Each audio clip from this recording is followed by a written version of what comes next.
Let's talk some more about customizing the SOLIDWORKS interface, and let's get another blank part open just to have something to work with. We talked a little about the command manager, but there are still a few more things to learn. For example, did you know that you could just click and drag to drag the command manager out of its place?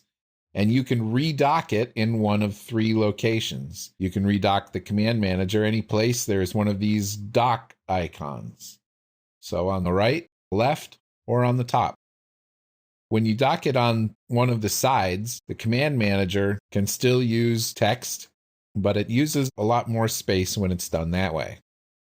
So I'll turn off the text and I'll put it back where it came from just by grabbing it in this small gray area and dragging it back onto that docking icon.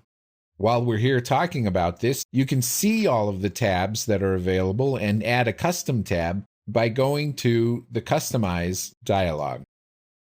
Notice if I move this out of the way, SOLIDWORKS is now showing all of the available tabs for the command manager.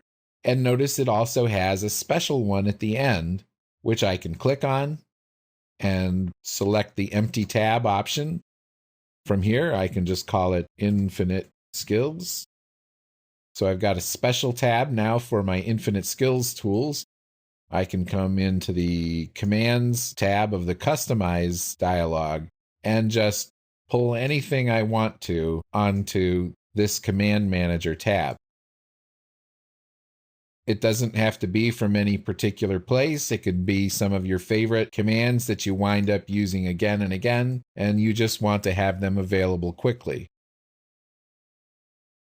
Again, you can hide that toolbar or that new tab by just clicking on any of the tabs and turning off the Infinite Skills Command Manager tab. In addition to undocking the Command Manager, you can also undock portions of the Feature Manager. In fact, the Property Manager is the one area that is undockable. The Property Manager works like this. If you start, say, a sketch on the front plane, just going to click on the front plane and click on the sketch icon. Now notice when I go to draw a line, where the Feature Manager is replaced by the Property Manager. Now, that covers over the Feature Manager. So if you had to access anything that was in the Feature Manager, you'd have to access it through this flyout.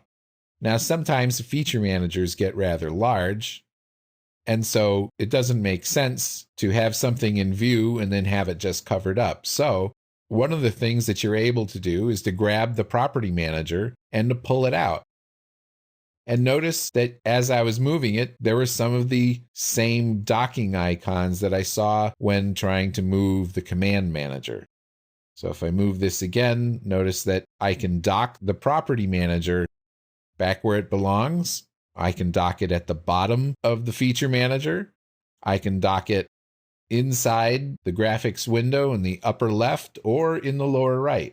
Or I could just allow it to float. One of the advantages of the undocked Property Manager is that you can take it onto a second monitor if you have one available, and then you're saving space inside your SOLIDWORKS window. So the advantage here is that while you're working on something like a sketch, Property Manager is available, but it's not obscuring your Feature Manager. Issues like this will become more important later on. So just remember that the Property Manager is undockable. Okay, and now to get rid of this, first I'm going to put the Property Manager back where it belongs. I'll press the Escape key to get out of the line command. Press Ctrl-A to select all of the lines within the current sketch, and then press Delete on the keyboard to get rid of it. From here, you can exit the sketch, and we'll talk more about this later, but we'll mention it as long as we're here. I can press the X to exit the sketch and get rid of everything that was in it. And SOLIDWORKS is asking me, do you really want to do this? And I'm going to tell SOLIDWORKS, yes, do this, and don't ask me about it again. Next, let's talk about customizing some of the other areas of the interface, the keyboard hotkeys, the mouse gestures, and the S menu. First of all, I find myself going to Tools, Customize so frequently that I want to create a hotkey just for that. So in order to create the hotkey, we have to go to Tools, Customize, and let's go to the Keyboard tab this time. In the Search For box, type Customize. Now there are two entries called Customize. One is the View Customize, and the other is Tools Customize. The one we're interested in is obviously the Tools Customize. The shortcut that I want to create, you could create anything, but I like to alliterate a little bit. So Tools Customize has a C and a T, and so I'm going to put Control T. All right, well, that's great, except that SOLIDWORKS already has a function by default that's assigned to Control T, and that's Show Flat Tree View. So do I want to change this? Well, yes, I do. So now I'll say OK. And when I press Control T on the keyboard, SOLIDWORKS brings up the Customize dialog box. Hotkeys are the single thing that you can do that are going to save you a lot of time and energy in the SOLIDWORKS interface. So what are some other things that you might want to do? Well, you go to Tools Options quite a lot, so let's look for Options. And Tools Options doesn't have a shortcut. So let's press O. And again, that one is Help Community Forum. Well, wow. SOLIDWORKS is really pushing you to go to that community forum. I'm going to spend enough time there. I really don't need a hotkey to get me there. So I'll just say yes, we'll reassign O to Tools Options. Let's go to Measure. That's something you might use a lot. Okay, let's click in here and type M. All right, M wasn't taken. That's nice. There's a view command called Normal To. So let's type in Normal. All right, Normal To is already there, and that's Control 8. So we could remember that one, that Control 8 is just Normal To, and that's a good one to remember. Let's take a look at another one. Sometimes we might want to tile the windows. Okay, so if we look at the word tile, we can either tile horizontally or tile vertically. So let's, under V, say V. Okay, so that's already taken by Filter Vertices. Okay, yes, I want to make that change, but now let's go and look at the filter. Okay, so the selection filter. For filter edges, I'll just say that's Shift E.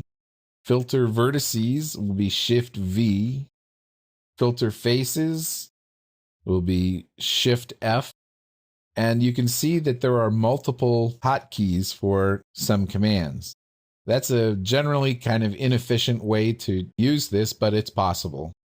So the options that are available for creating hotkeys, we're going to use this selection filter to practice, is let's just say that we're going to use the letter X, but we don't know what combination of modifiers we're going to use. So you could use Shift X, okay, or you could use Alt Shift X, or you could use Alt Control Shift X.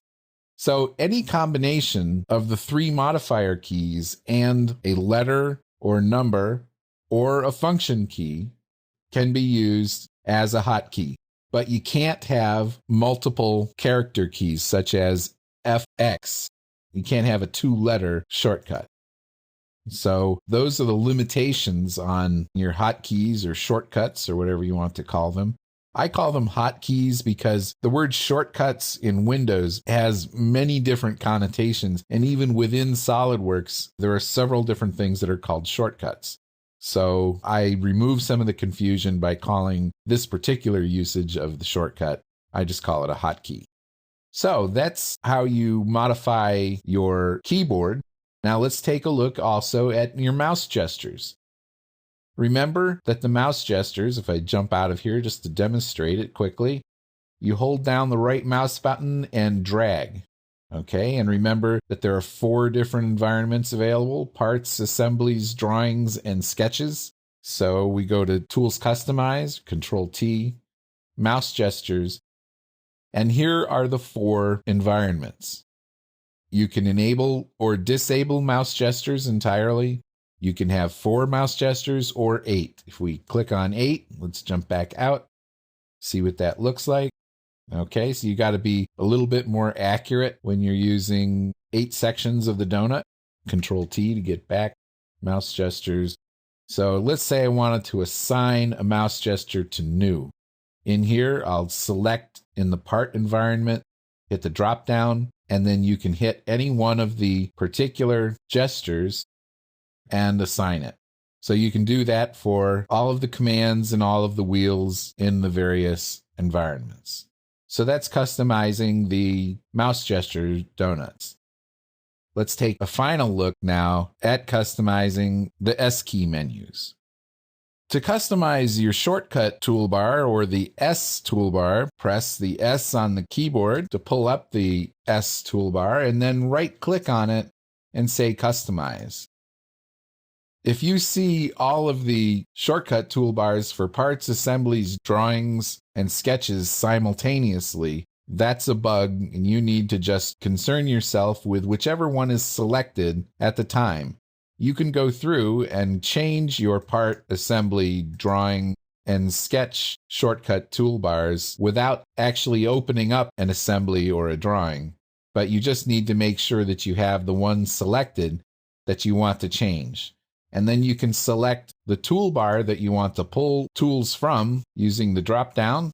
And so maybe we want to pull something out of the features tools, and then whatever features you want to add, you can drag that onto the toolbar. Notice that most of the existing tools on here are drop downs. So again, the S toolbar is being used to save space rather than to speed up access to commands, compared to keyboard shortcuts, which do both save space and speed access.